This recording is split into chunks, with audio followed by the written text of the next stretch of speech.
It's 10 o'clock. Dave, would you like the floor? Yes, thank you, David. Let me pull up my slides here.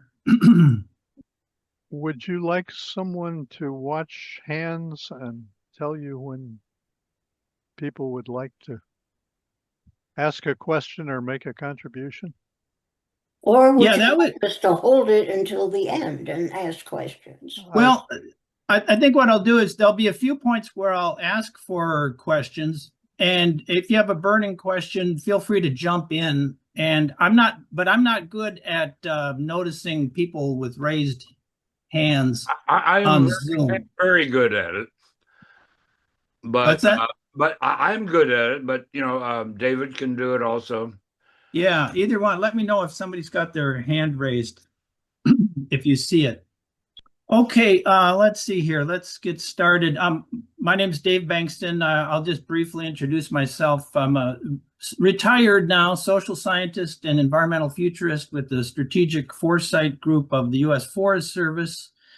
The Strategic Foresight Group no longer exists. Thank you, new administration that came in. But so I have the last 15 or 16 years of my career, I focused on futures research and had really a great time doing that. And I'm still following up on some of that work right now. Today, I'd like to talk to you about the cascading consequences of the climate crisis and start by mentioning there's two motivations that I have related to this topic. First is my strong view that the climate crisis is the most significant long-term challenge that we face. We have all kinds of short-term challenges. We have other long-term challenges like the biodiversity crisis, the sixth extinction, which is not unrelated to the climate crisis. But and we could argue about this. Some might say that the possible rise of super artificial intelligence or general artificial intelligence is a bigger challenge in the long run. But I think that this vast experiment that we're doing with the climate of our planet and will affect us for not just decades but centuries is the most significant challenge. So I'm with James Hansen. I mentioned earlier when we were chatting this renowned climate scientist, formerly with NASA, and concerned about the storms of my children, grandchildren, great-grandchildren, great-great-grandchildren, and future generations. And he uses storms just as sort of an umbrella term, all of the effects of climate. The second motivation is that I think this topic is a good one for illustrating this principle for thinking about the future that I call the future is cascading. We know from Peter Bishop that the study of the future is the study of change, and cascading change is really one of the key ways that the future unfolds. And so understanding that and thinking in those terms, I think, is really helpful. So this principle is one of them that I'm working on. One of my retirement projects is a book on principles for thinking about the future and strategies for developing foresight. So here's my outline for today, kind of a scary map that is the background here. I'll talk a little bit about that principle and a very little bit about climate science. This isn't meant to be a primer on climate science, but it's important just to understand how unprecedented what's happening is. And then spend a lot of time on some examples of cascading and unexpected consequences of climate change, which I think are really interesting, and we don't think about them very much. And then fairly briefly, a systematic view of climate impacts from a particular study that I'm going to try and summarize for you. So let's start with the principle that the future is cascading. And we know from this study by Jim Schreier, who was one of the people who worked with Joel Barker, that when most people think about the future and the implications of some big change, they're really only thinking about the short-term consequences and the direct consequences.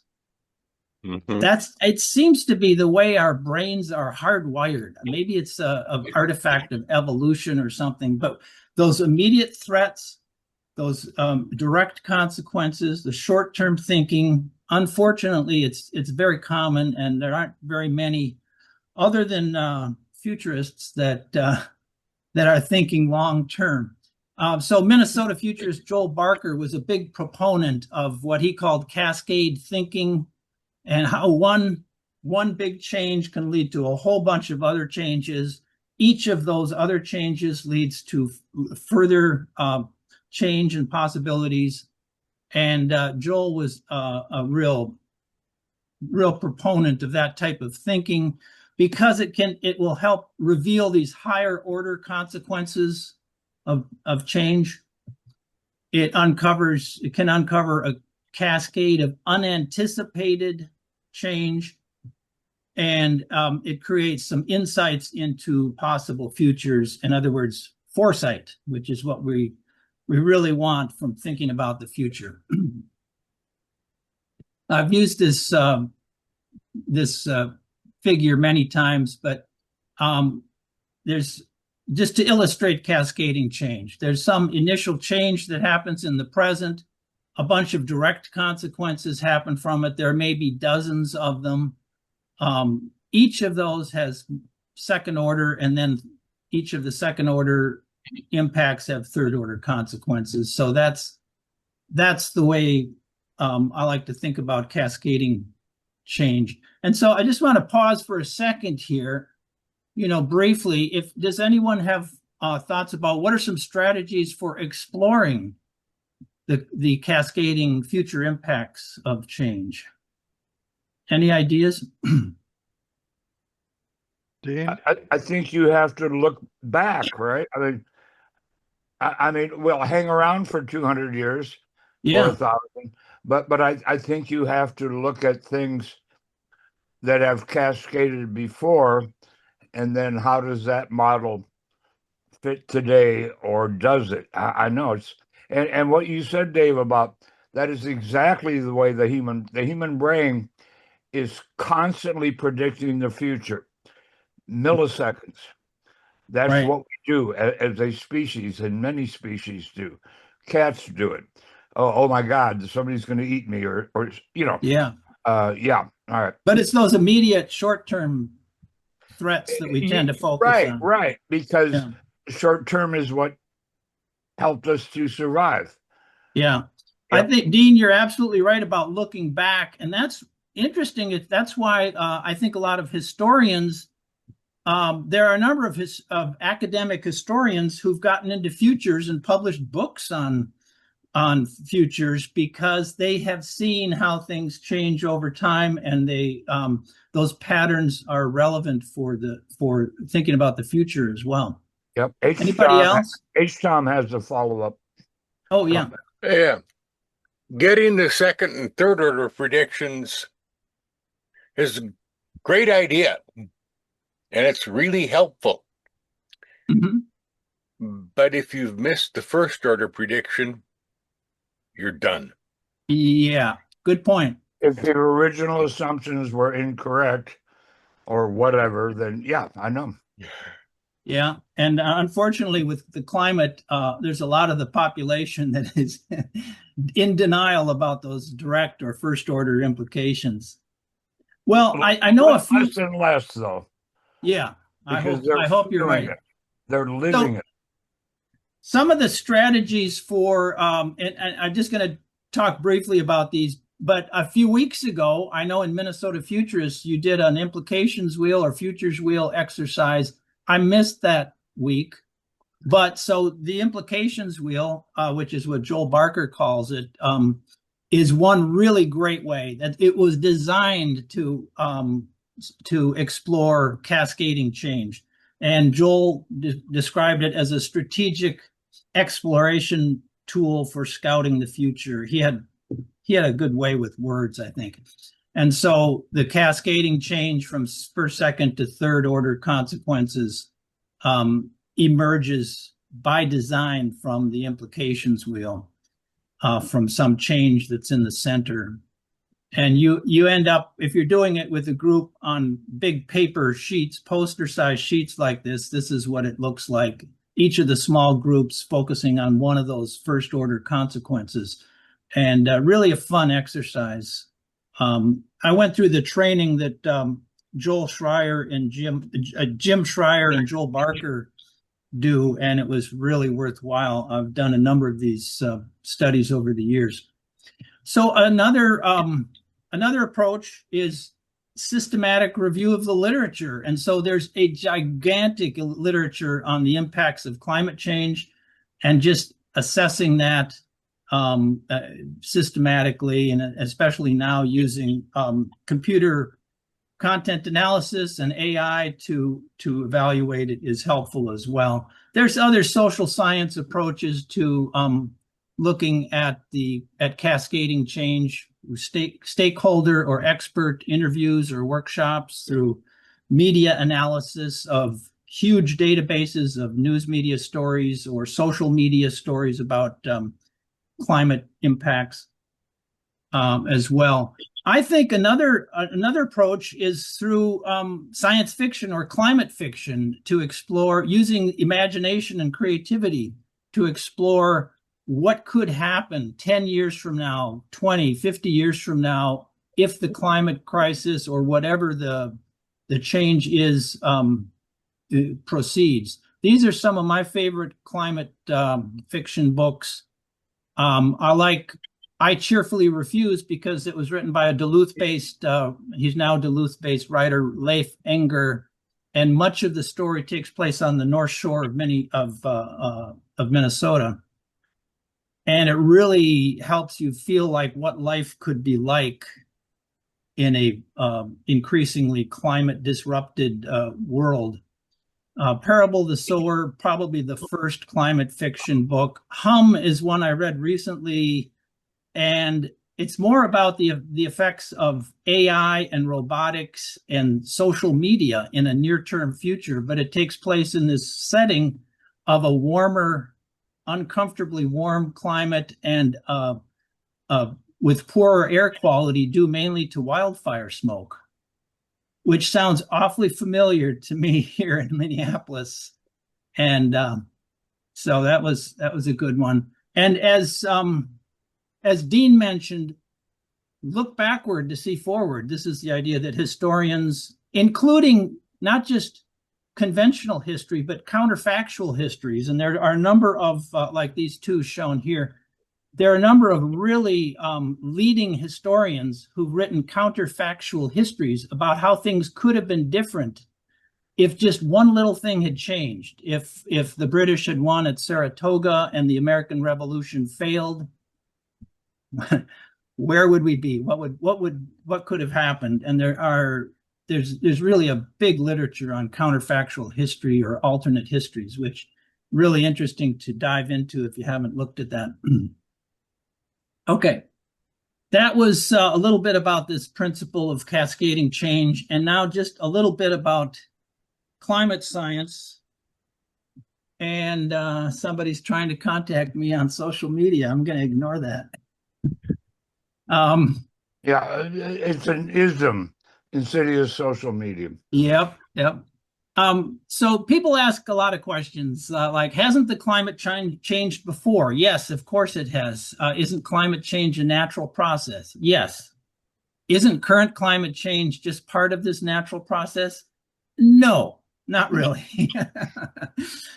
Because we know that the climate has changed before, but over thousands of years, over a period of thousands or tens of thousands of years.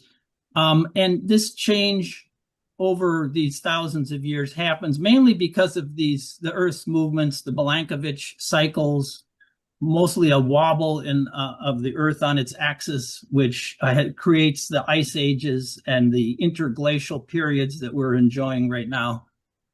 But certainly current climate change is happening well outside of past natural climate change patterns. And we know that with a great deal of certainty. I have a couple of slides I stole from Jay Coggins, my economics professor friend. And we know that the atmosphere is made up mostly of nitrogen and oxygen and just a tiny bit of carbon dioxide, a surprisingly small amount, 0.042%. But that's a very potent little fraction of a percent there, because without that CO2 in our atmosphere, the Earth's temperature would be around minus 21 Celsius, which is like about minus 6 Fahrenheit. Dean, did you have a question? I'm muted. Yeah, exactly. It's amazing, isn't it? Because carbon dioxide is our friend and our enemy at the same time. It's a frenemy. Frenemy. Well, there's a sweet spot. Yeah. Yeah. Which over the 4 billion years, we've had many sweet spots. Yep. They have changed. And, if you're talking about geological time, so there's more argon. Are you sure about that? Than carbon dioxide? These are the numbers that my professor friend that I stole from his slides. So that could be. All right. I will believe him. And you see, the carbon dioxide is what allows plants to produce the oxygen that we breathe, both terrestrial and oceanic plants. Yep. Right. So, yeah, it's too much of a good thing is what we're experiencing now. Tom, did you have Tom? Yeah. I was argon. Well,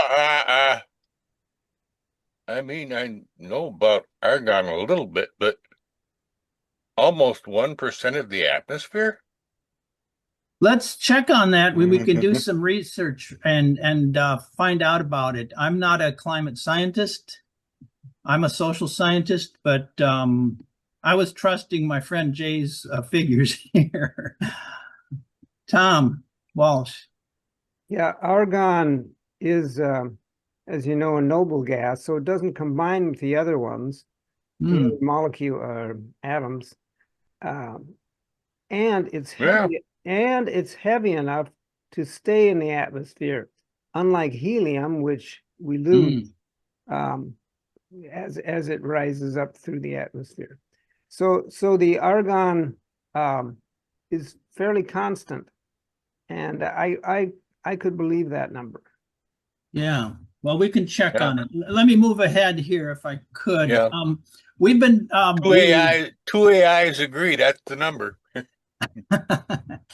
Okay. Well, the CO2 content of the atmosphere has been very accurately measured and monitored for actually more than 66 years. I think it's more like 68 years now. This slide is a little old. Because of Charles Keeling, and this is the Keeling curve. The jagged red part are the annual fluctuations in CO2, atmospheric CO2 concentrations, and the black line running through the red jagged part is the overall accumulation of CO2. And he had the instruments and the foresight to start measuring this in Hawaii back in 1958. And it's really kind of a remarkable thing that, there he is receiving an honor. He passed away a few years back. So, but we can go much farther back than 1958, and because of the ice core samples that paleoclimatologists have been collecting for a long time and analyzing. And this is looking back 400,000 years. You can go back much farther than that as well. And you can see these ice age cycles driven by the Milankovitch cycles. And that little graph at the top there is a blow up of just the most recent 1,000 years that's inserted there.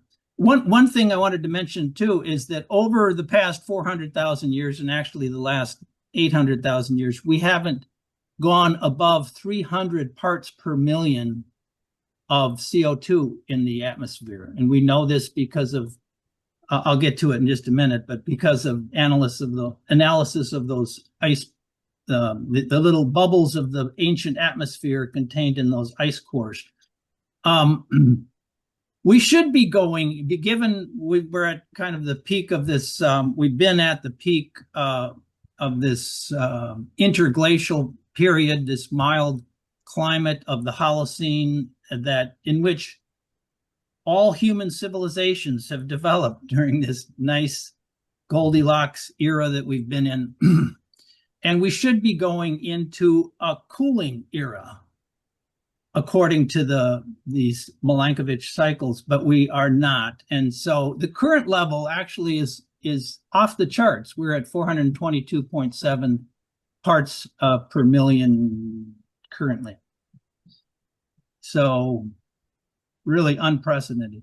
That graph that's inserted there, the Industrial Revolution has caused a dramatic rise in CO2. That's one of the like the hockey stick, so-called hockey stick graphs showing the significant rise in beginning.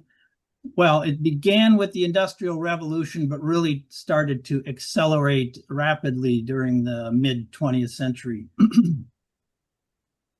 Here are those ice cores that I was mentioning.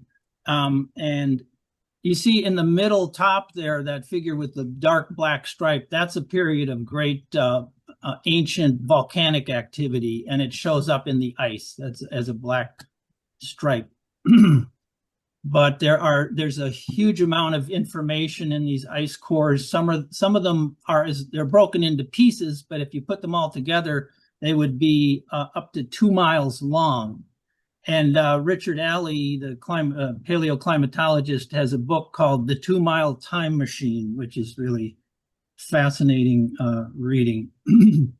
So that's just a little bit about climate science. Any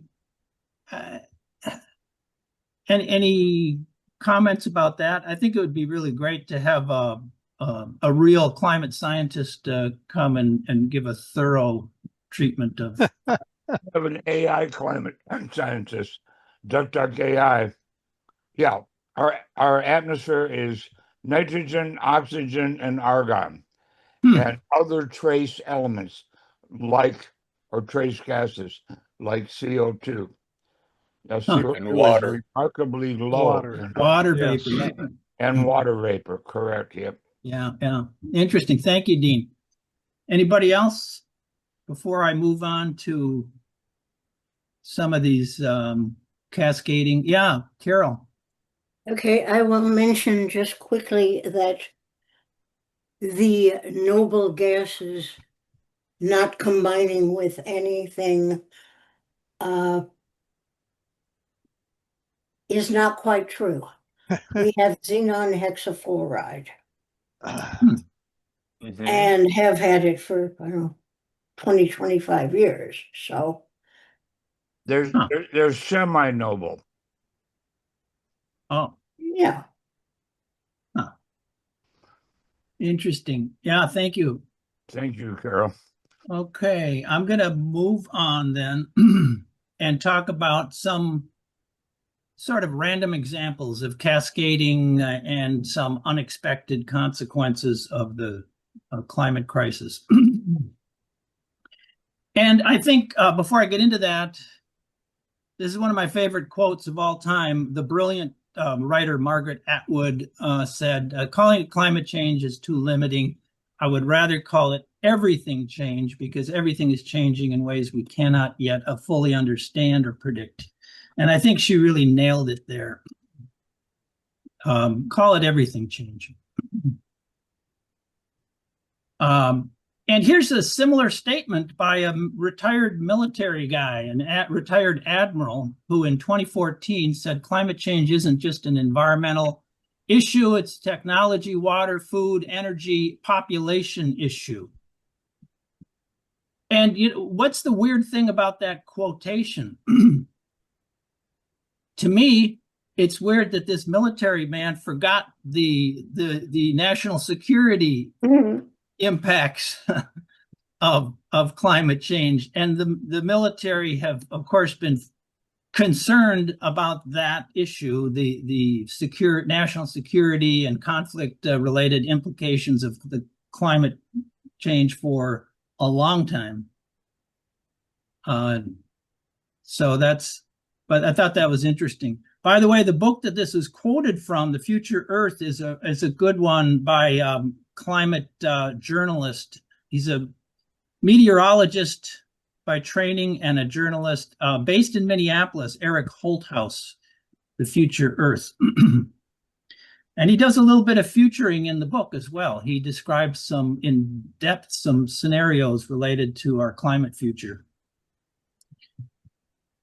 Okay, here's my first example of cascading implications or consequences of climate change. It begins with a mega drought that began back in 1998 in the Eastern Mediterranean, affected a number of countries, but it was kind of centered on Syria. This is a mega drought that would have, the climate attribution science that is still developing, but has come a long ways, would tell you that a mega drought like this would be much more unlikely without anthropogenic climate change. And so began with this mega drought. Well, if you have a multi-year severe drought, the first impact is probably massive crop failures. And that is what happened in Syria. Millions of people had to leave rural areas and small villages and move to cities. The implications are cascading here. You can imagine the social, the economic stress that caused in the country, and the political stress that then resulted in a brutal civil war. And it was a really terrible, devastating war that took place. On the right side I have some text there that mentions that about 580,000 people were killed. That's as many as died in the American Civil War over a period of how many years did this? Anyway, over a number of years, 5 years. At least 306,000 were civilian non-combatants that were mostly killed by the pro-Assad forces. Let me see here. I can't see my text. About 14 million Syrians were displaced. Over 7 million refugees left the country. And so that civil war caused a refugee crisis in Europe, the rise of anti-immigrant views in Europe and elsewhere, and the rise of populist governments. So from a mega drought throughout this region to the rise of populist governments, and Brexit was certainly one of the consequences there in the UK. I think this is a really interesting and sad example of just how big the impacts of climate change can be. And that's just one mega drought. All right, another example. This is the type of thing that you may not, I would never think of increased human trafficking as a climate change consequence. But indeed it was. And the example here, and this is from a story from PRI's The World back in 2015. So, 11 years ago, and it takes place in I'm not sure how to pronounce this, the Sundarban Islands, which are a large group of low-lying islands off the far east coast of India. when the sea levels are beginning to rise and storms are becoming more frequent and more severe, the land is eroded, homes are damaged, crops are destroyed by the salt water, and livelihoods are destroyed. And the livelihoods we're talking about are people who are already living just on the margin. They are in poverty already, but the depth of their poverty increased. Their desperation grew. And this makes an opening for human traffickers. If you are not able to feed your family and someone comes into your village and says, you know, I could get a job for your 12-year-old daughter in New Delhi as a domestic servant, and she would even be able to send money home to you, and she'd be well cared for. If you're desperate, you're going to be much more likely to fall for that, and this is what was happening. Here's a view of just how low-lying the Sundarbans are, with an average elevation of only 3 feet above sea level. So really remarkable. And this is what happens after a storm hits. This is in those same islands, a little thatched hut that a family lived in that was basically destroyed, and their livelihoods destroyed after a storm. So devastating impacts for places along low-lying coasts and the low-lying islands as well. Here's a third example. This is one of, and it's an obvious example, but I don't think most people think about it very much, is that climate change is exacerbating inflation worldwide. And when you have increased heavy rainfall, more frequent and severe storms like of all types, floods, heat waves, droughts, wildfire, the losses to agriculture, the damage to infrastructure, the loss of worker productivity, causes all kinds of economic problems, and the result being higher prices. And there have been a number of studies of this. One of them was done by the European Central Bank and the Potsdam Institute of Climate Impact Research. And they found, this seems on the low side to me, but this is what they found. But in climate change increasing global inflation by up to 1%, but 3% for food inflation, which is extremely important. You know, we see how much Americans have freaked out at the higher food prices, and rightly so for those who are struggling to get by. But the inflation level, and especially for food, disproportionately affects those who can least afford it, those in Africa and South America and other low-income places and low-income communities in this country as well.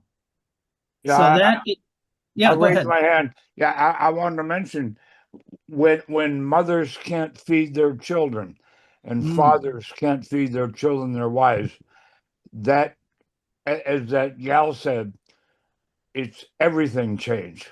Yeah. Yep.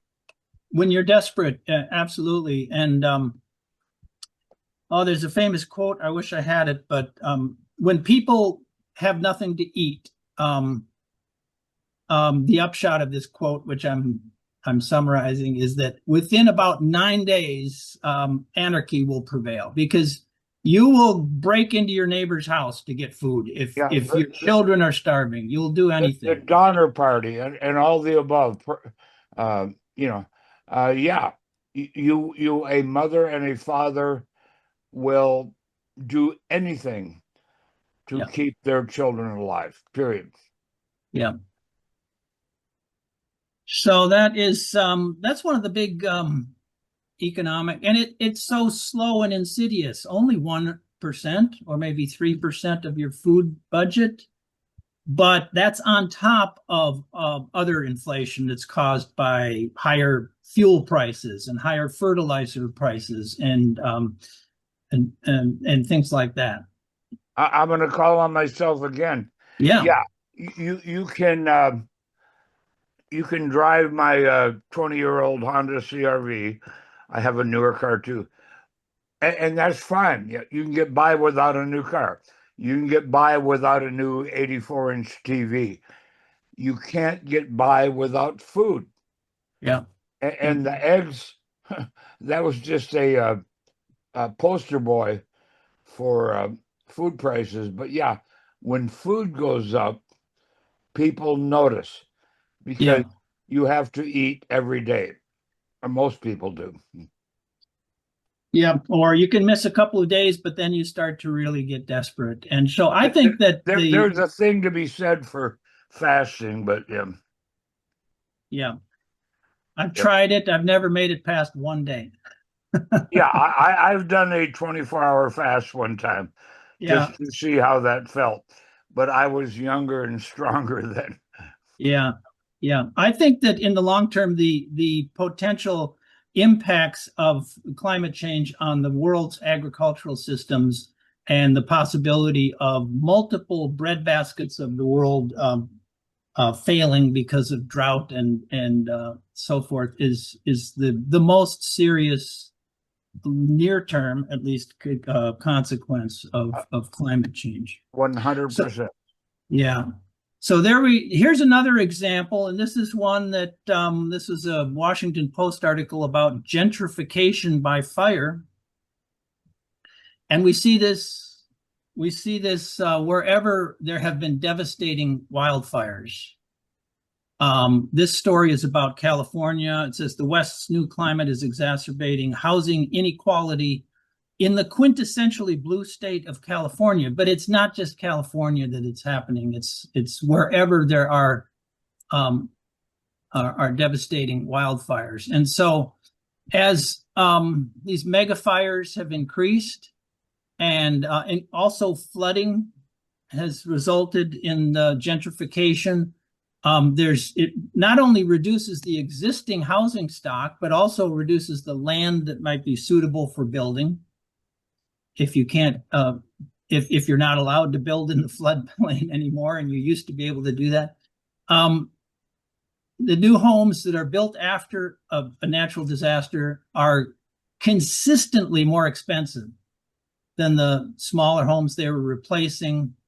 And also, by the way, fire insurance rates go up or you can't get them. And so what happens is there's strong upward pressure on home prices, lower and middle income people being priced out of the market. And so gentrification, I mean, I've seen this. My wife and I split our time between Minneapolis and Duluth, and there's concern up there about gentrification on Park Point, where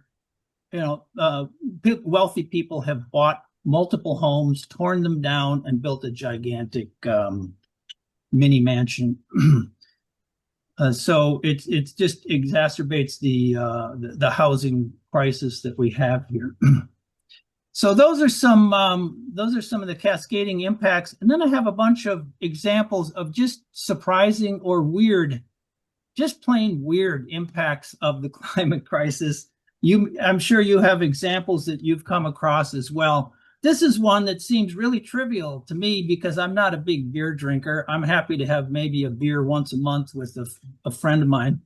But maybe for a serious beer drinker, this would be more of a concern. But this is kind of a trivial but unexpected or surprising consequence of climate change, how it's changed the ingredients that go into beer.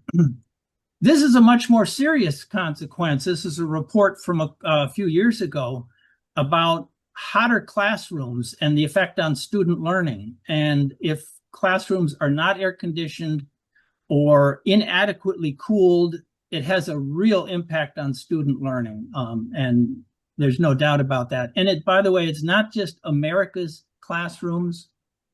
It's more significantly classrooms around the world where there is not air conditioning and where heat waves are becoming more common as well. And so this is in the long term, the decades-long, lifelong consequences of affecting student learning are a real issue, a long-term impact of climate change that could reverberate through these students who didn't learn as well as they could have throughout their lives and throughout society as well. Here's one that looks scary, but it's extremely low probability nonetheless. But the idea that rainfall intensifies, waste is flushed out to sea and could attract more sharks. Well, that's a very scary looking, I think that's a great white shark. I don't know, but still your chances of shark bite or shark attack are very low. Still something to keep in mind when you're in shark infested waters, I guess. There are all kinds of articles like this one on 15 unexpected effects of climate change, from shrinking goats to a dimmer Earth. And let me just run through a few of these. One, and again, this is a trivial one, unless maybe you're a baseball fan or a home run hitter in professional baseball. One of the members of my church is Tony Oliva, who was one of the star twin home run hitters back in the 60s. And you got to be kidding me, Dave. Tony Oliva? Yeah. In your church. Oh, my God. Tony and his wife, and they've been long-term members, and he is the sweetest human being you have ever met. He's so great. I love Tony Oliva. Yeah, I had his baseball card when I was 8 years old in 1964, whatever it was. So because warmer air is less dense, baseballs fly farther after being hit. It's amazing that they can measure that, but apparently rising number of home runs is a fact in baseball. Maybe the fans like that. So here's a weird one, that shrinking frogs croak in higher pitches. Well, I mean, what's disturbing about this? It seems humorous. And it is, but what's disturbing to me is that species are already adapting to warmer climates by natural selection, selecting those with smaller body sizes that will survive better. And the thing is, some species will evolve and adapt, others will not, and they will go extinct. Yeah, and so smaller non-mammalians can adapt much faster than we can. Tom Walsh has his hand up. We haven't heard from him. Yeah. It's not just that their voices change. Their reproduction changes. Turtles, for example, when it's hotter, when they lay the egg, it could turn into a male or a female. Yep. But when it's hotter in the sand where they bury them or whatever, the sea turtles, only females get reproduced. Interesting. And so it could lead to a population crash in animals like that. Yep. I knew that. Thank you, Tom. Yeah, that was good. Anybody else? Yeah, this is interesting, the effect of the changing climate on wildlife. And here's one that you've all read about, but the grizzly polar bear hybrids that are still very rare, but predicted to increase. And so what's happened is that the polar bears depend on sea ice as a habitat for hunting and survival. There's less sea ice. They've come farther south and mated with grizzlies. And those hybrid bears, it's called growler bears or Pizzly bears, polar grizzlies, and are fertile. They're able to reproduce. So unlike, say, mules, which are, horse-donkey hybrid that is sterile, but the grizzly polar bears are, and so we'll be seeing more evolutionary strategies like this, I guess, with hybrids. That is a scary-looking bear right there. You would not want to run into one of these, and if you're ever in grizzly bear or grizzly polar bear territory, make sure you have your bear spray and maybe a handgun handy as well. Yeah. Okay. What is it? Brown laid down a black won't attack. Right. Grizzly, you're dead. Yeah. Mm-hmm. Yeah, you're not going to run away from it. Here's one. Anyone who flies should be. Oh, Carol, did you have a comment? Oh, I see you had your hand up. Just that if they are reproducing fertile offspring, Yeah. they are by definition the same species. Right. Like coyote wolves. Oh, right. Which are becoming the prominent species of coyotes in the East. Oh, really? Yeah. Oh, yeah. And it's a badass animal. I'll bet. As coyote and wolf, and it can reproduce. They're not the same. A dog and a fox can have kids. Correct me if I'm wrong, Carol. I think you are wrong about the foxes, not about the coyotes. Correct. All right. Thank you. H-Tom. Handguns against grizzlies is a losing proposition. Yeah, I think you're right. You really, really, really want a rifle. Yeah. And preferably you start using it at 100 or 200 yards. Yeah, an elephant gun would be great, but a 30-06 would do. I think you're quite right there. Rifle would be better, but I read an article in a hunting magazine about these extreme hunters that actually go hunt bears, where you could get a permit to hunt a bear with a bow and arrow. Yeah, and I know a lady who does that. Oh wow! You got to be very skilled and very brave. I used to love the deer season in Minnesota, where the archers would get to have a couple of weeks before the oh right, yeah.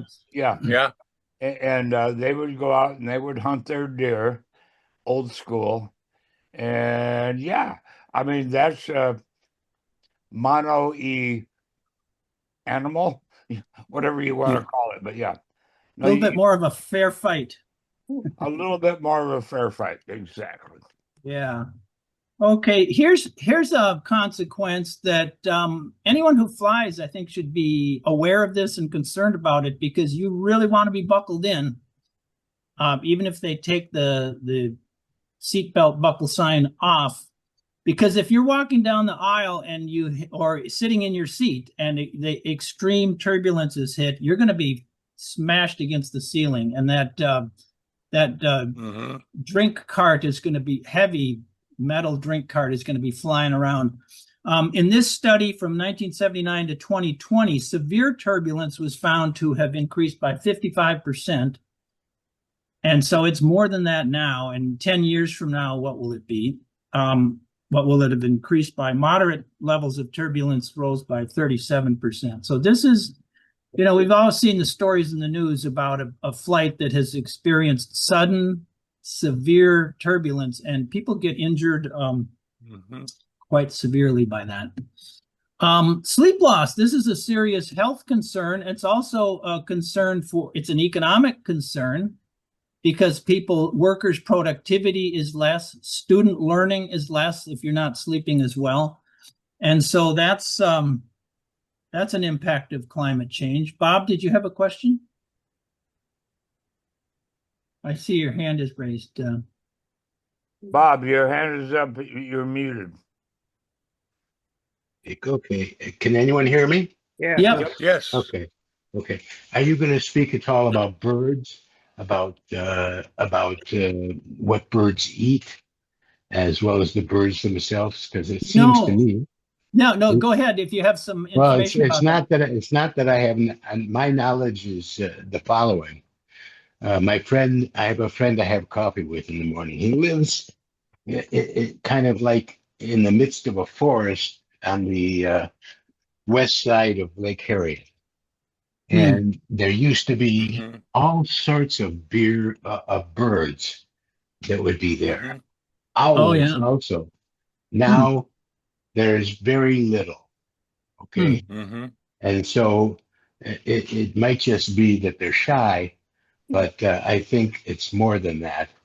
I don't have the data, but I think it's important to think about if the worms are affected, then the birds are affected, and if the birds are affected, what else is affected? It's not just if we're affected. Yeah. It's what happens to the infrastructure of our ecology. Yep. And Absolutely. So, and real quick, because we got 3 hands up besides Bob. I'm done. I have seen that anecdotally, which becomes real evidence over 15 years. The bird population in San Diego has completely flipped in the last 15 years. Completely flipped. Yep. You find H-Tom, sorry. H-Tom, did you have a question? I had 2 things. Yeah. The bird population here in Egan is definitely down for everything other than turkeys. Is one thing. And second thing is that sleep deprivation is a well-known torture. Yeah. Yep. And yet people have to get up in the morning, go to school, go to work, try to be productive. It's a form of self-torture because people, due to as well and whatever, do sleep deprivation for decades, and it's not a good thing. Right. Carol, did you have a question, comment? just a quick about birds. The people at the wild bird food store who supply me with my bird feeding goodies tell me that 50 years ago, cardinals did not winter over in this part of Minnesota. Now, cardinals winter over and raise 2 broods per summer because the warm season is longer. Yeah. Yeah, that's an interesting effect on wildlife, and there's a lot of species like that we didn't used to see. Opossums in Minnesota. We had one I'm in at our place in Northeast Minneapolis. We had one in our backyard a while ago, and they didn't used to live here. Let's had a possum in Minnesota. Oh yeah, that blows my mind. Yeah. Yeah. My son has one he built a house for and is feeding. They're really very useful creatures. They have a bad reputation because they look kind of like a rat with that skinny tail, hairless tail, but and their sharp teeth. But they eat so many ticks. So if you have a tick problem, you want opossums around to. Well, I'm in San Diego. What's a tick? But yeah, no, possums are a very underrated, ugly animal. Yeah, they need a better PR specialist. Yeah. Well, they need to put on their panda bear suit. All right. So sleep loss is a serious concern. This is what we know, that people are more violent and commit more violent crimes. Well, it's the same for some animals, including dogs. This is a scary looking dog, but a study published in Scientific Reports shows that canine aggression increases with temperatures. I'm sure that's true for a lot of animals. This is a very serious one here. This is the type of lightning that causes a lot of wildfires is increasing in frequency. Hence, more wildfires, along with more droughts and conditions that will make those into mega fires instead of smaller fires. Maybe this is a positive for some people who are concerned about the overall population of the world, but after a heat wave, 9 months later, there are fewer babies that are born. And we have a worldwide crash in fertility and birth rates. So that's an impact that will only increase in the future. This is an article by some public health people in Seattle and King County about 6 unexpected ways that climate change impacts your health. They're really not unexpected. All of these are ones that I think everybody here is probably well familiar with, especially if you've experienced the wildfire smoke in recent days here in Minnesota or elsewhere around the country in the past. Insect-borne diseases, especially the ticks, I think, the longer warm season and ticks that used to extending their range, ticks that carry some very serious diseases, waterborne diseases, mental illness is made worse by extreme weather events and the stress that it causes, injuries, of many different types of injuries related to extreme weather and power outage. And in general, it's the vulnerable populations that are affected by this the most. Those with elderly, with health conditions, children are especially susceptible to the wildfire smoke. I have a friend who has COPD. He's been in his house the last several days. But you know, it's funny, this is the list that they mentioned in this article. They don't mention sleep as a health issue, loss of sleep. Bob, did you have a question? Not a question. Well, I was going to say something, but you threw me off with that. Oh, sorry. Hold on a second. I'll come back. Boy, I'm getting old. Okay. Yep, no. Bye-bye. No problem. Just jump in when you got it. So there are all these health issues. And I was going to have a little break here for discussion. So anybody else on the I've got it. Okay. Are we going to talk at all about the cascading effect of heat on the number of people who are going to try to get into the United States of America and the kind of immigration that will probably take place from the south to the north and from Mexico and South and Central America, into the United States and then probably to Canada. Is that something that's part of your cascading? No, that would be a great one to add. I did not include that, but certainly climate migration is only going to increase in the future, both within the country, like you mentioned, and from other countries. And there may be, if you look out 50 years, there will be parts of the United States that are largely uninhabitable if business as usual with the climate continues. It doesn't have to be that way, but on a medium to worst case scenario, there will be uninhabitable regions and very large numbers of people in that scenario that would be displaced. And so that climate migration, I think, is a really big issue. What would be the cascading effect on water? Oh, yeah. Are you kidding me? I'm not kidding you, Dean. I'm asking Dave. Okay. Yeah, in water-rich areas like the Great Lakes region,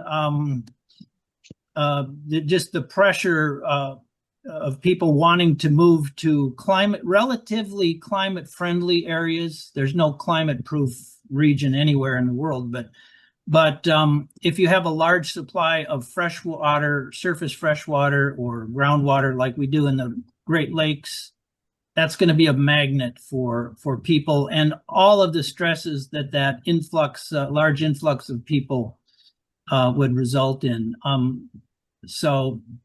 That could be a great implications we'll study on the cascading implications of climate migration. Yeah. Thank you. Thank you, Bob. Yeah, I got my hand up, and I'd learned probably 50 years ago, when we were recognizing global warming, climate change, whatever you want to call it, that Canada, I would predict in 100 years or 200, Canada's population will be greater than the U.S. Because much of U.S. will be not inhabitable. Inhabitable, is that the word? Yeah, uninhabitable. Yeah. They will be the breadbasket. You know, all of the well, they'll still grow winter wheat in North Dakota, maybe, but yeah, Canada will become the breadbasket. Well, where do you think people are going to move? They're going to move to the breadbasket. So, stand by, Canada. Yep. I love we better try and improve our relations with Canada if that's going to happen. Oh yeah. How's that working? The last yeah. Carol, you had a comment. Yeah, are you planning on talking about the release of methane due to permafrost melt? No, I'm not, and that would have been a good thing to include in my very brief little bit on climate science, but or an impact that's related in my mind to the possibility of abrupt climate change due to massive release of methane, which correct, is, Dave. It can be a tipping point. Yeah, going over the cliff, yes. And so what I had the opportunity to go to Fairbanks, Alaska, and north of there, which is actually in the Arctic Circle.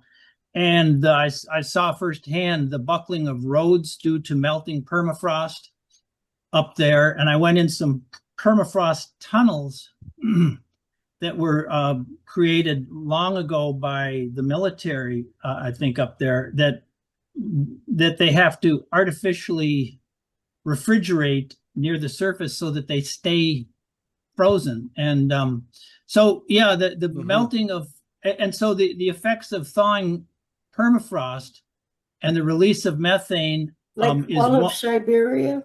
Yeah, Siberia, northern Canada, northern Alaska, and northern Scandinavian countries, the Nordic countries. But it's not only that, but my friend from Fairbanks with the Fish and Wildlife Service is concerned also, and you've read articles about this, but the possible release of ancient pathogens that were trapped in that permafrost. That too, yep.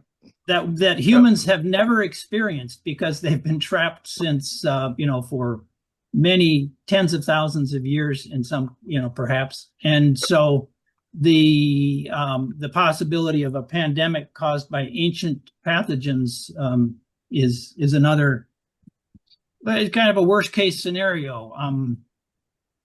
But a possibility. A possibility, yeah. We want to. Fourth order. David Grader has his hand up patiently. Oh, almost yeah, David. A certainty. I was contemplating the change. Dave, can you end the slide? So sure. See your guys' lovely faces. Oh, well, I have one more section to go. Oh, okay.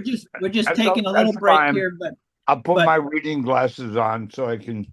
Oh, okay. See David, what did you have to say? I was thinking that the impact of changing climate is changing the areas that are attractive to certain insects. With, of course, the change in exposure to humans carried by some of those insects, mosquitoes and ticks in particular. Yep. Yeah, absolutely. It would be interesting to, I don't think there's any discipline in biology and related fields that you could have an expert in any one of those fields that could go into real great depth, bring in an entomologist or, just yesterday in the paper, they had Lee Freilich from the University of Minnesota talking about the wildfires and the climate link with that. Maybe it was the day before yesterday, but he's a forest ecologist. And so any one of these people have insights. And so I would love to hear an entomologist really give a big, broad overview of the impacts on insect populations and then human populations as well. How about if I go through this next and final section? And it's a sort of a systematic view of climate impacts that a whole long list of authors of this publication did. This looks boring. I'll try and make it interesting as possible. But here's their bottom line that they came up with, is they found evidence for 467 pathways or impacts by which all different areas of human concern have been recently impacted by climate hazards. And this is a study from what year was this published? This was, I think, a couple of years ago. What is DOI.org? What organization is it? DOI, that's the document something identifier. That's where you could find it, but it was published in Nature Climate Change. Okay. Yeah.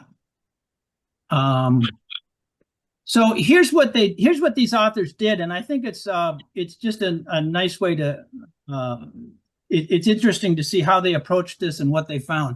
They started by identifying 10 climate hazards or direct impacts of climate change. So warming, precipitation, floods, all the way down to changes in ocean chemistry.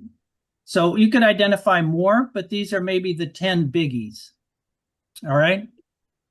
Then they identified 6 critical aspects of human systems: health, food, water, infrastructure, economy, security. I'd like as a social scientist, I'd like a little more elaboration of some of the social dimensions, or of social systems. But this is a good list of across the board human systems, right?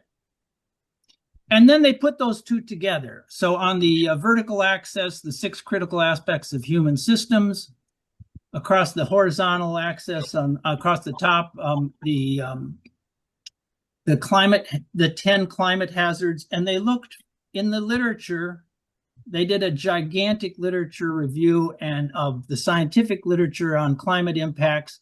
They identified about 3,300 publications that had pretty solid evidence that these supported with traceable evidence of these various impacts. And they were looking to see what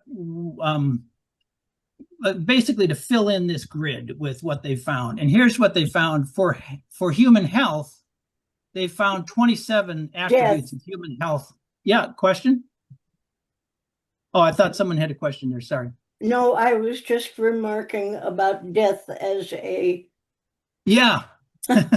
premature death symptom. Right. That's definitely a human health impact when when someone dies. Yeah, but from disease. You will have a few of those in Minnesota. Yeah, absolutely. Premature deaths due to more heat, due to the wildfire smoke, and goes down to mental health, suicides, injuries, zoonotic envenoming, which I think it refers to the transfer of diseases from wildlife populations to the human population. Yeah, zoonotic. Pardon? Zoonotic. Zoonotic? Zoonotic. Okay, thank you. And so there are a wide range of human health impacts that they found literature on. Solastalgia is that emotional distress, the last one there from environmental loss. So it's emotional impact, mental health impact. PTSD is one. So they in the area of food systems impacted by those 10 climate hazards, they found 10 attributes of food systems, from agriculture, obviously, and down to the nutritional value of food affected by climate change. And there have been lots of studies of that. Dean, did you have a comment? Oh, you're muted. Yeah. Yeah, I'm muted. Keep going. Oh, okay. All right. So these were the impacts on food systems. They looked at, or they found 4 broad attributes of water that were impacted: quality of water, the quantity of water or supply, scarcity. Yes. Someone have a comment? Oh, sorry, I heard a comment there. I think they could have gone into more a finer detail on these water impacts, but these were the 4 attributes of water that they found impacted by climate hazards. I'll do my comment. Yeah. The next war in the world will not be fought over fossil fuels. It will be fought over water. And we've known that in the West for 50, 60 years. Yeah. Without water, we don't live. Yeah. Our agricultural systems, all it takes is a big mega drought and pumping, mining of water from deep aquifers. I won't get political, but you realize that ICE, the government, is drilling illegal water wells in Texas and along the southern border, because those pretty walls you see, yeah, walls, are not all steel made in China. They are also a ton of concrete, and they're pumping out water from groundwater illegally. Illegally. They don't have a permit in Texas and Arizona, wherever they do it, because they don't need a permit. We're the government, and we're here to help you. Yeah. There's a lot of that happening. Yeah, I agree. They looked at infrastructure and found 21 aspects or attributes of infrastructure impacted by climate hazards, and it's a wide-ranging list when you glance through that. Pretty much everything. I don't see bike trails there, but I guess that's as an avid cyclist myself, but I think that's included with roads and transport. But I just want to take a little side trip here to Duluth, where I spend about half my time. And a few years ago, the Lake Walk was reinforced and made resilient because of this series of severe storms back in 2017, 2 in 2018, that caused $30 million in damage in Canal Park and nearby. $30 million in damage. And so $17 million was spent beefing up the Lake Walk and making other changes. There's some, what do you call it? Like rain gardens that run along the strip there with native plants, with deep roots that absorb the water. And anyway, this is just a local example. So if you haven't been to Duluth in recent years, you'll see that the Lake Walk is very different, with gigantic boulders that kids are climbing all over instead of being able to walk down there to the beach. But it was to prevent future damage. Very expensive project that was funded part by some federal money. So that was one of the infrastructure impacts. Back to these other impacts, they found 16 economic impacts, from tourism, natural resources, down to affecting land values. And finally, I think this is the last one, 11 attributes of human security impacted by climate. The 10 climate hazards, violence, criminal behavior, and so on. Democracy itself is listed as a human security impact. I'm glad they included that. So the conclusion of this, and then they had a graph which was very complex that tied everything together, but I didn't include that because it's really you have to spend about 20 minutes staring at this graph to figure out what it's about. But the overall conclusion that they came to was that ongoing climate change will pose a heightened threat to humanity that will be greatly aggravated if substantial and timely reductions in greenhouse gas emissions are not achieved. That was their bottom line, and Margaret Atwood said it better. I'd rather call it climate change. So that was, and I promised, I mentioned to Dean that I would end on a positive note here. And this is a quote from this great book by two of the main architects of the Paris Climate Accords. And their point is that we have this opportunity to not just survive the climate crisis. I don't like the subtitle of their book, but not just survive it, but to create a better world. And this is the possible future that we should be aiming for, that where we could have more efficient and cheaper transportation with less traffic. We could have cleaner air, better health, enhancing the enjoyment of city life because it's greener and more resilient.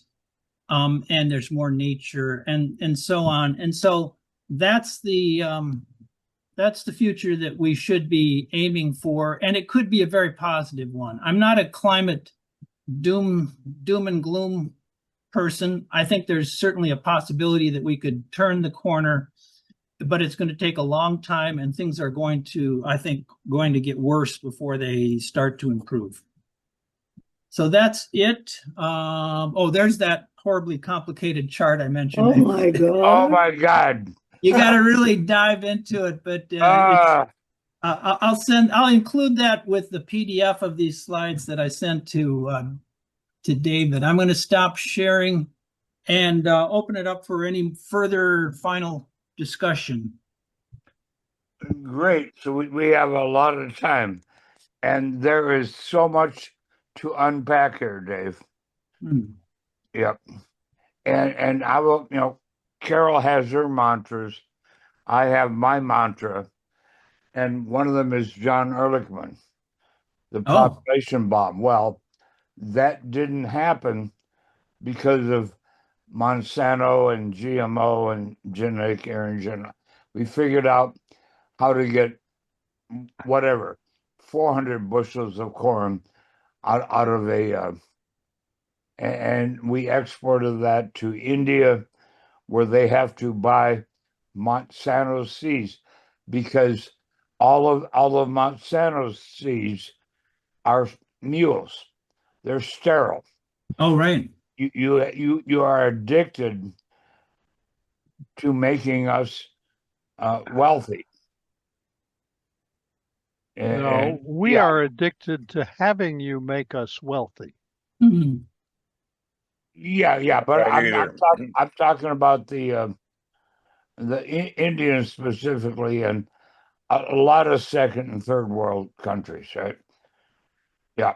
In other words, it's colonialism 2.0, economic colonialism. Yep. David or Carol? David's next. Okay. It's complicated. And some of the future we can bound, but a lot of it is not nearly as easy to understand or predict. We can't even agree, the historians can't even agree on why some of the things that we can agree happened. Yep. I've heard a lot more discussion of the population bomb not blowing up because of urbanization and job opportunities for women. Yep. Even cause and effect is not trivial in many cases. Yep. We don't manage our economy very well. Frankly, I was a control engineer for a few years, and one of the characteristics of poor control of temperature, which was what I was involved with, is when the temperature cycles around the set point. Well, if you look at our economy, the attempt is to keep it growing steadily, but the actual effect is that it gets out of control every few years. It's fairly regular occurrence that we'll go into a depression, recession. Yeah. And I'll jump ahead of Carol because I want to respond to what you said. Manages the economy. Who manages our economy? I know who does in the godless communist People's Republic of China, and that's in quotes, right? But see, we don't have a managed. We have a Wild West economy in the U.S. Agree or disagree? Disagree. Disagree. Well, then, I'm sorry. You guys are wrong. As I say, it's hard to explain cause and effect. Carol, did you have something? Yes, I want to mention that I think Dave said it was August 1st was my next presentation. And it's going to be on a topic quite related to this one. Oh. The topic is terraforming Terra. And it's going to be about planetary size interventions to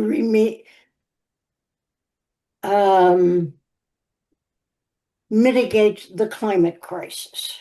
Well, that sounds. I mean, planetary size. Yeah. And you know, if I can find it, I'll put in the chat a link to a really good talk on that topic of geoengineering. It's by a guy, Professor David Keith. He was formerly at Harvard, and I don't know where he's at now. But he spoke at the Nobel Conference down at Gustavus Adolphus about 5 years ago. And he's one of the world's experts on geoengineering, and it's such an interesting talk, Carol, that I think you'd appreciate it. And I mean, very much. Yeah, I'll find that, and before we leave, I'll pop that in the chat. And okay, I'm wondering if you could send it to me in email. Sure.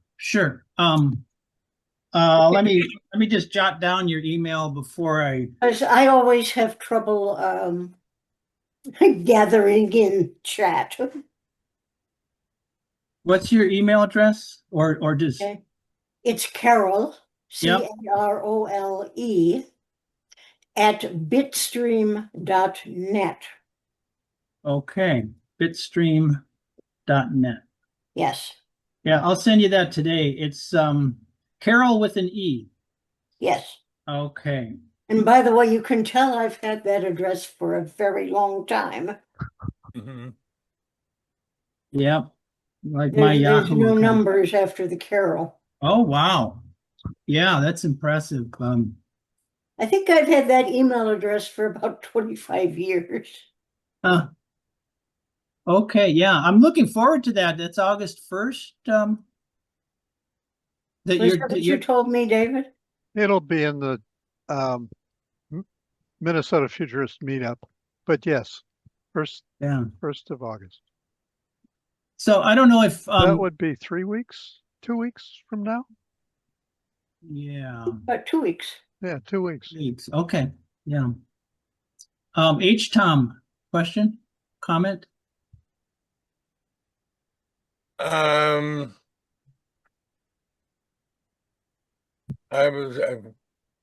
went away. It was something about the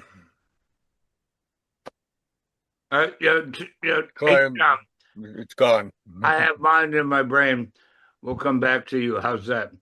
So we have looks like 9 people here, 6 that have faces and 3 that don't. Come on, Lynn. No. I want to hear from Lynn. Lynn, Lyn, Lynn with the Y. Anyway, what going back to my guru, John Ehrlichman, what You mean Paul Ehrlich? Paul Paul Ehrlichman, I don't do names, Jim. Yeah. The population bomb. Yeah. So, very influential book in my life, extremely. There were others in 1984 and The Time Machine and blah blah blah. But so the six faces I see, and can I call on people left to right? No. All right. About volunteers. Right.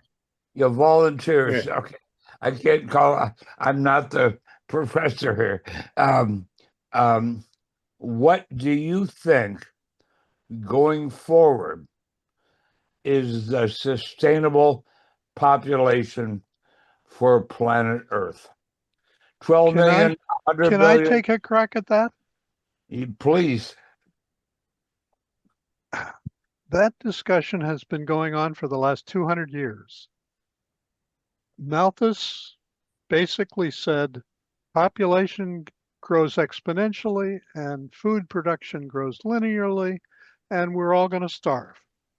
And over 200 years, technology has proved him incorrect consistently. Technology, but not nature. Yeah. But Technology, broadly interpreted, is what we have learned and how we use it to make things convenient for us. And over the last 2,000 years, we have gone from a small part of nature to a very large part of nature.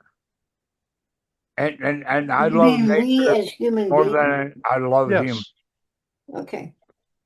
We are part our of nature. population has gone from less than 1 billion to 8.5 billion and expected to peak at perhaps 10 if we survive that long.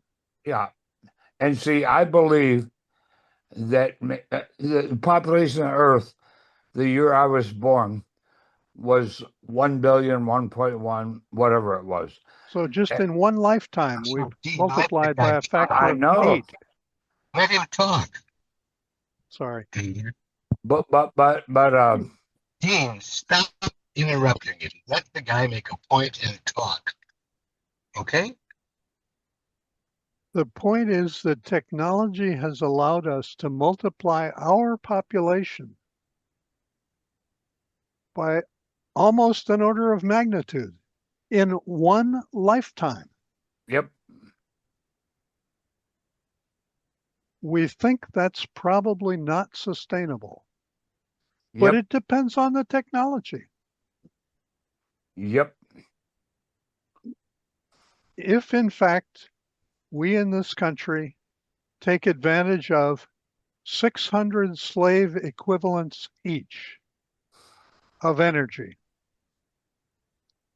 and if we could easily replace that from fossil fuels to solar energy, broadly interpreted, Yep. of which we use in a year less than what reaches Earth in an hour. So there's plenty of energy available. The question is, at what technology? Agreed. Dave, what would your ideal be for the long-going sustainable population for the planet Earth, human? Wow. I don't.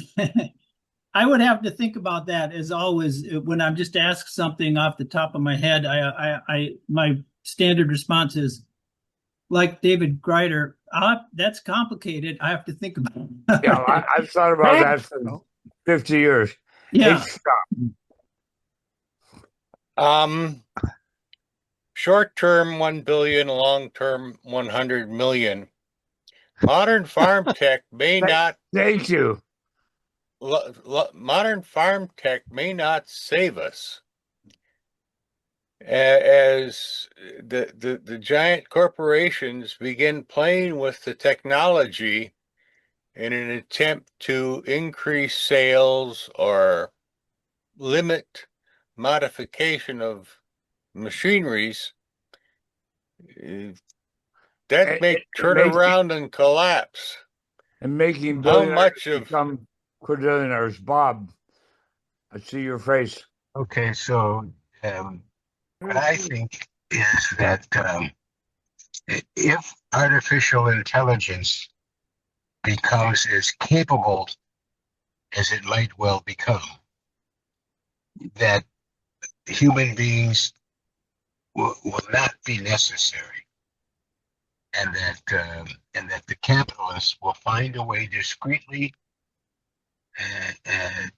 to get rid of as many people as they possibly can, because we'll not be part of the economy. We'll just be using cash that they would rather have for themselves.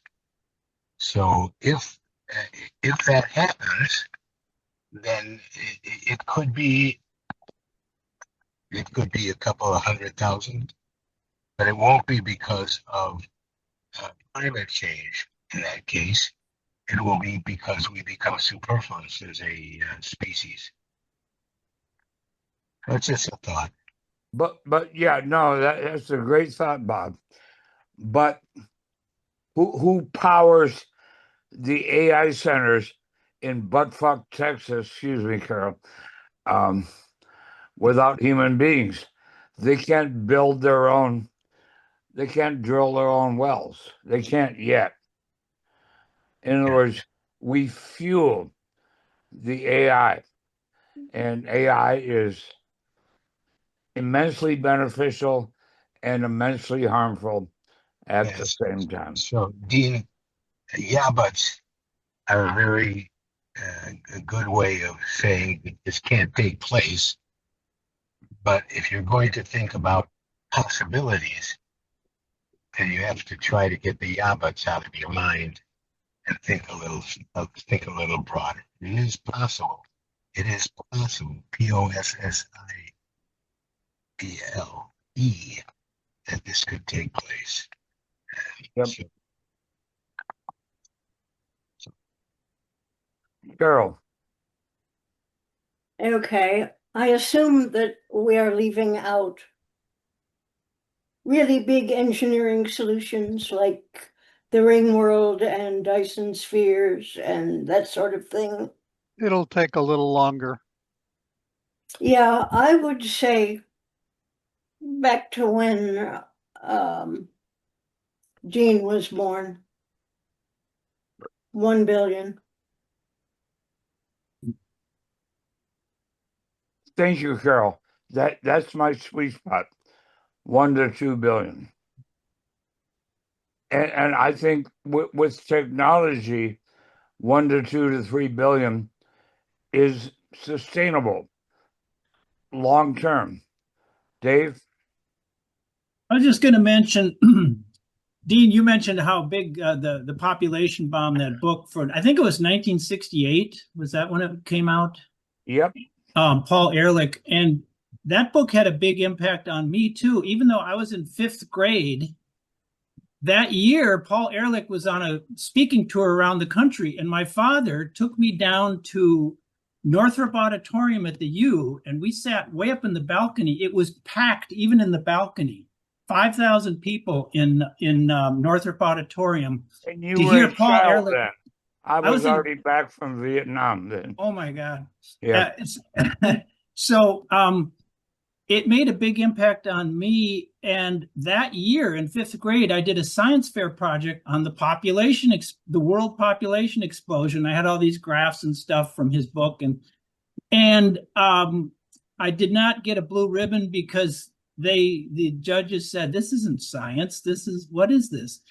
But it was social science. And that was one of the things that sort of got me in the direction of becoming a social scientist, interest in the population issue. Yep. Thank you, Dave.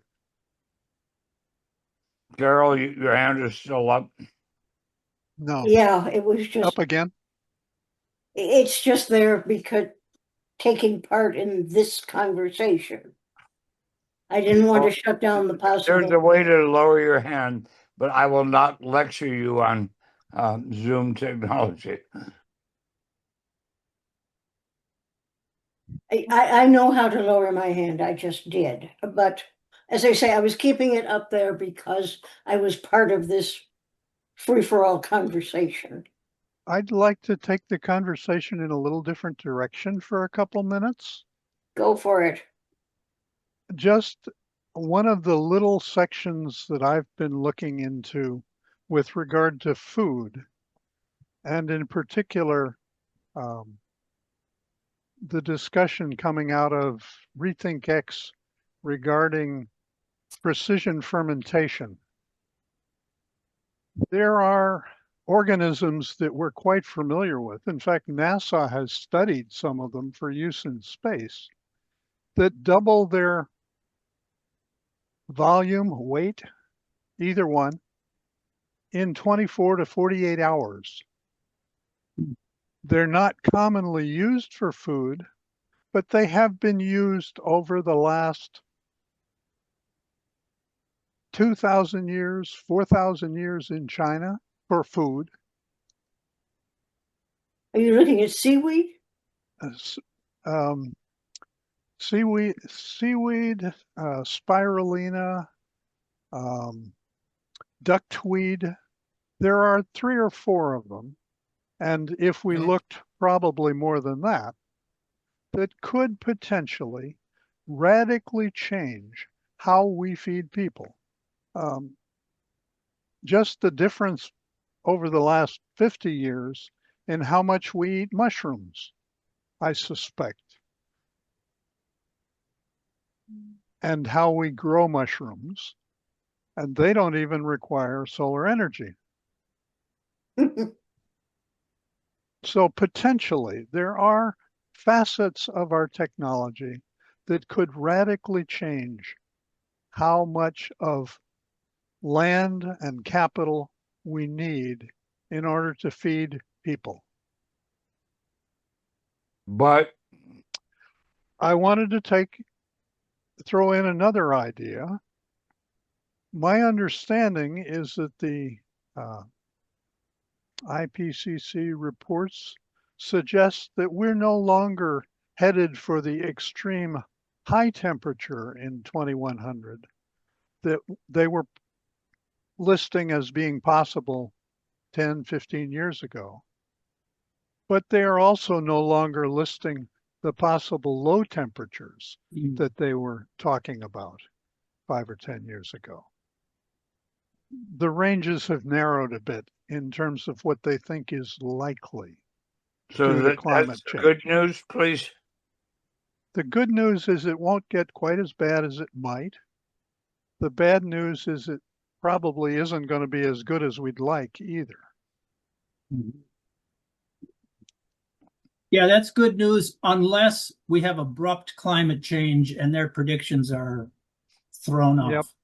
And certainly they've identified those as possibilities. And Charles, permafrost is one of those tipping point abrupt changes. Which, by the way, Japan is now looking at mining methane cathrates. Mining permafrost? Methane cathrates. Oh, wow. Okay. What? Post up. Is on your on home? Okay. All right. Take care. See you tomorrow. No, that's fine. See you tomorrow. Go ahead, Dean.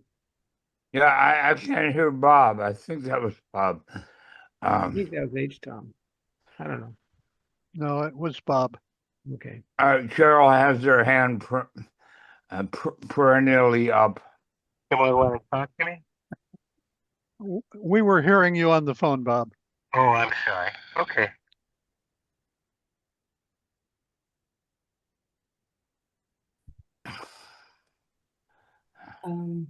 And we are not hearing Is that you now. actually somebody calling on me? Yes. Okay. You guys want some really, really, really far out food predictions. This is something I ran into in a sci-fi book by Becky Chambers called something about to be taught if fortunate. And she got this particular idea from a scientist at MIT, I believe, named Lisa Nip, NIP, who has an interesting TED Talk out there. But what she is talking about is modifying the human genome such that they can do what some lower organisms do, which is getting most of their